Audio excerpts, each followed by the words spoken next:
June, what's been the biggest difference in this team from a month ago? I just think one is confidence. I think that we've kind of gotten through the injuries. We know we've played one of the toughest schedules in the country, with our strength of schedule being fourth in the entire country. And the fact is that because we played those tough teams pretty well, won some, lost some, I think we gained a lot of confidence going into the Pac-12 with them.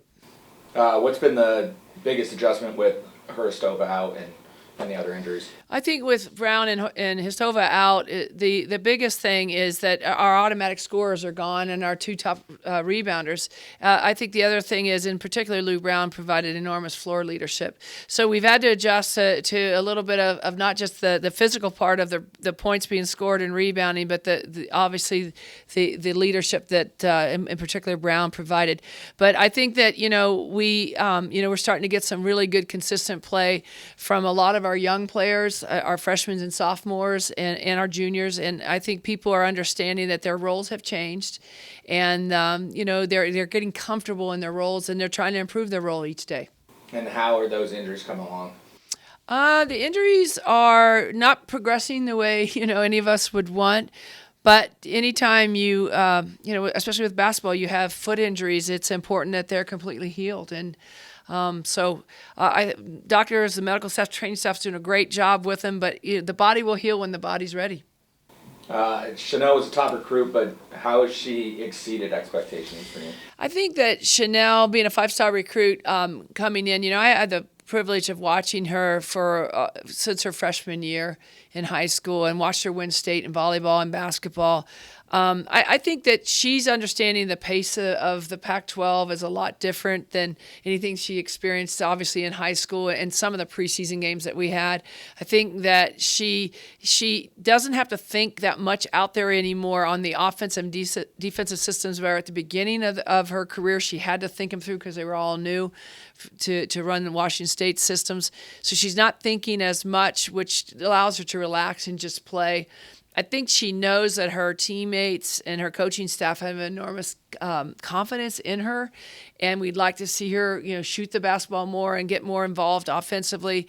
And she's been able to do that and have some success. So I just see her, just the confidence growing each game, and the experience of being able to play as much as she is as a freshman is something that's been really valuable for her as well as the team. Who else has been stepping up their game? I think everybody. You look at the front line, and Eva is playing the best that she's played in her 4 years here. She is a consistent threat inside, for a double-double. I think her defense, she's so strong, she's so athletic, and she's really playing hard defensively. So she's a complete player out there for us. I think Maria as well. I think Maria is in the starting role with Lou being out, and she's embraced that. I think she not only has stepped up her defense, her offense as well. She's been really critical in the rebounding categories for us, and I think she's providing us with some good floor leadership as well.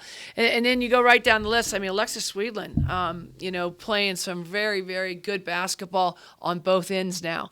Everybody knew she was a capable scorer, and she has definitely stepped that up. But defensively, she's really doing a much better job of running the system in both our matchup and our player-to-player. How do you build on the momentum from this streak going on? It's all about what has been from day one. Let's just get better every day. Let's just get better every day. Let's, we spend a lot of time in film room with the team right now, and even more so than maybe what we even did a month ago. But to see the areas that we're deficient in, and obviously get them better, and just keep improving. I think individually we have to improve. We're still doing a lot of breakdown work individually with each player, and system-wise as a group we have to continue that way. But that's just where our focus has to be, because we know now when we play hard, we can beat anybody in the country.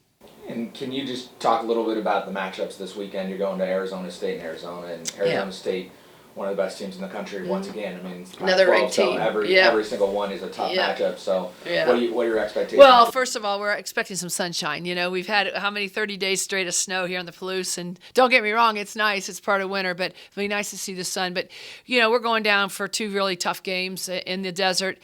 We understand that, and a big thing for us with Arizona State is that you have to acknowledge and respect their pressure defense. They really hang their hat on how hard they play defensively, how hard they'll get after you, and they like to get in their running game off their defense. So we've got to take care of the basketball. I think, there were times in this weekend where we didn't do a good job of taking care of the basketball, and it led to easy baskets for our opponents. So we've got to take care of the ball. We've got to get down the floor and really play some great defense. They've got a tremendous inside game. And they're big. They're really big. So we've got to try to limit touches and hopefully get them one and done. That's going to be real important so we can also get into our running game.